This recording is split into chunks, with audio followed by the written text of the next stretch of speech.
ဘောလုံးလောကမှာလည်းမျိုးဆက်တစ်ဆက်မှာတယောက်ပဲပေါ်လာတတ်တဲ့ကျယ်ပွင့်မျိုးတွေရှိပါတယ်။အခုလက်ရှိမျိုးဆက်အတွက်တော့အဲ့ဒီကျယ်ပွင့်ကပြင်သစ်ကစားသမားကီလီယန်အမာဘေပါပဲ။ကဲသူရဲ့မယုံနိုင်စရာအောင်မြင်မှုခရီးကိုအတူတူကြည့်လိုက်ကြရအောင်။ဟုတ်တယ်ကြားတာမမှားပါဘူး။သူကကမ္ဘာဖလားချန်ပီယံတယောက်ထင်နေပါပြီ။ဒါကကစားသမားတိုင်းရဲ့အကြီးမားဆုံးအိမ်မက်လေး။ကစားသမားကြီးရေတောင်မှကစားသမားဘဝအဆုံးထိမရနိုင်ခဲ့တဲ့စုဖလားမျိုးပါ။ဒါပေမဲ့အမ်ဘာပေကတော့သူ့ရဲ့ကစားသမားဘဝအစပိုင်းလေးမှာတင်ဒီအိမ်မက်ကိုလက်တွေ့အကောင့်ထဲဖော်နိုင်ခဲ့တယ်။အခုသူ့အသက်က24နှစ်ပဲရှိသေးတယ်။တစ်ချက်လောက်စဉ်းစားကြည့်လေဒီတိတ်လွယ်မှာဆိုလူတော်များများကကိုယ့်ရဲ့အသက်မွေးဝမ်းကြောင်းကိုအခြေချအောင်ရုန်းကန်နေရတော့သူကတော့ဘိုးလုံးကပါရဲ့အမြင့်ဆုံးထိပ်ကိုရောက်နေပြီ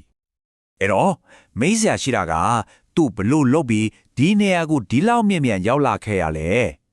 ဲဒါကမွေးရပါလာမီတသက်ကြောင်းပဲလားဒါမှမဟုတ်နောက်ခွဲမှာတခြားဇလန်းတွေရှိနေသေးလာ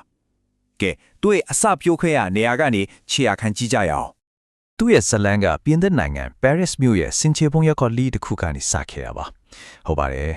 ဒီနေရာလေးကပဲကမ္ဘာစစ်မီကျဲတပွင့်ကိုမွေးထုတ်ပေးခဲ့တာပေါ့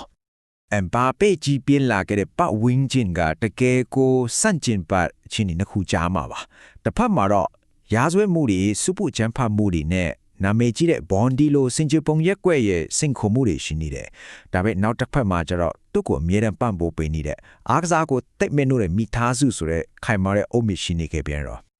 ့အဲ့လိုပတ်ဝန်းကျင်ကနေပဲသူရဲ့မွေးရပါပါရမီကတဖြည်းဖြည်းနဲ့ပေါ်လွင်ထင်ရှားလာခဲ့ပါတယ်လူငယ်လေးတစ်ယောက်ကနေဘယ်လိုလုပ်ပြီးလူတိုင်းကအာယုံဆိုင်ရတဲ့ပါရမီရှင်တယောက်ဖြစ်လာခဲ့တယ်လဲဆိုတာစက်ကြည့်လိုက်ကြရအောင်သူမိုနာကိုအတင်းကိုရောက်သွားခဲ့ခါမှာတော့သူ့ရဲ့တိုးတက်ဖို့ကမယုံနိုင်လောက်အောင်ကိုမြန်ဆန်ခဲ့တယ်အသက်16နှစ်မှာအတင်းရဲ့အသက်အငယ်ဆုံးကစားသမား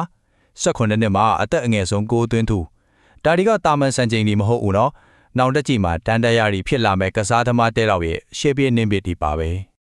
ဒီစံချိန်တွေကဘလောက်တောင်ထူးခြားလဲဆိုရင်သူငငယ်လေးကတဲကအားကြအတူယူခဲ့ရတဲ့သူ့ရဲ့သူရဲကောင်ပြင်းတစ်ဘောလုံးရဲ့ဂန်ဒဝင်ကစားသမားတီယာရီအိုနာရီရဲ့စံချိန်တွေကိုသူကချိုးဖျက်နိုင်ခဲ့လာပါကိုယ့်ရဲ့အိုက်ဒါရဲ့နေရာကိုစက်ခံနိုင်တယ်ဆိုတဲ့ထက်ပိုပြီးကြီးကျယ်ခမ်းနားတဲ့အောင်မြင်မှုတိတ်မရှိတော့ဘူးလေ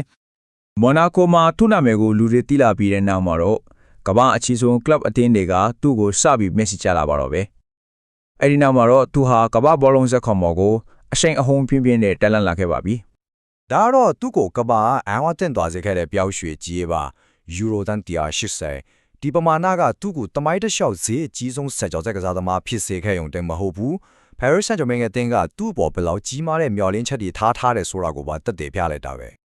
Paris Saint-Germain ကိုရောက်ပြီးတဲ့နောက်မှာတော့ Mbappé ဟာအောင်မြင်မှုကိုတစ်ခုပြီးတစ်ခုဆက်တိုက်သိမ်းပိုက်ခဲ့ပါတယ်ပြီးတော့ League ဖလာတဲ့ Flyline ပွဲတွေအများကြီးနဲ့အတူသူက PSG အသင်းကိုပြင်သစ်ဘောလုံးလောကရဲ့ပြိုင်ဘက် King Energy အသင်းပဲခိုင်မအောင်ကူညီပေးခဲ့တာပေါ့ဒါပေမဲ့သူ့ရဲ့အကြီးကျယ်ဆုံးအောင်မြင်မှုကတော့2018ကမ္ဘာဖလားမှာရောက်လာခဲ့တာပါ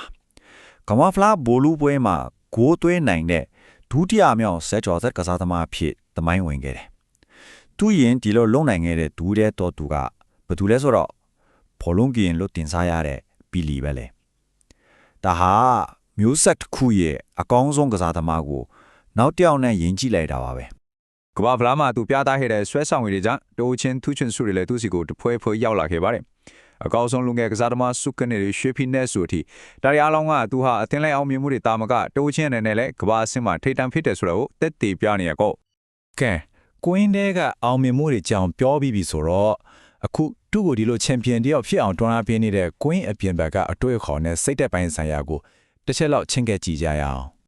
်သူ့ရဲ့အောင်မြင်မှုကမွေးရပါပါရမီတစ်ခုတည်းကြောင့်ရလာတာလုံးဝမဟုတ်ပါဘူး။သူ့ရဲ့အောင်မြင်မှုရဲ့အခြေခံအုံမြစ်ကဒီ၃ချက်ပေါ်မှာတည်ဆောက်ထားတယ်လို့ဆိုပါတယ်။မြေမတွန်းတဲ့လေ့ကျင့်မှုတွေအလုပ်ပေါ်မှာနင်းမြုပ်ထားတဲ့စိတ်ဓာတ်ပြီးတော့အောင်မြင်မှုအတွက်လုံရတဲ့ဆွလို့အနင်းနာခံမှုတွေပေါ့။ဒီအကြောင်းကိုတခြားသူတွေရဲ့စကားနဲ့ပြောနေမယ့်အစားသူ့ကိုယ်တိုင်ဘလို့ပြောခဲ့လဲဆိုတာနားထောင်ကြည့်ကြအောင်။သူကကျွန်တော်ကကိုအမြဲယုံကြည်တယ်။ကြီးကျယ်တဲ့အရာတွေလုံနိုင်စွမ်းရှိတယ်ဆိုတာသိတယ်။ဒါအောင်မြင်ခြင်းတဲ့စန္ဒတသက်ပဲမဟုတ်ဘူး။ကြိုးစားအားထုတ်ရမယ်လို့ပြောခဲ့ပါတယ်။သူ့ရဲ့အတိတ်နဲ့ပြည့်စုံပန်အကြောင်းလေးလာပြီးတဲ့နောက်မှာတော့အနာဂတ်မှာဘာတွေဆက်ဖြစ်လာနိုင်မလဲဆိုတာကိုကြည့်ရမယ့်အချိန်ရောက်ပါပြီ။သူခြံထားခဲ့မဲ့အမွေအနှစ်ကဘယ်လိုပုံစံမျိုးဖြစ်လာမလဲ။သူရထားတဲ့စူဖလားတွေကိုသာကြည့်လိုက်ပါ။ကစားသမားကောင်းအများပြားတစ်သက်လုံးစုဆောင်းလို့မှမရနိုင်တဲ့အောင်မြင်မှုတွေကို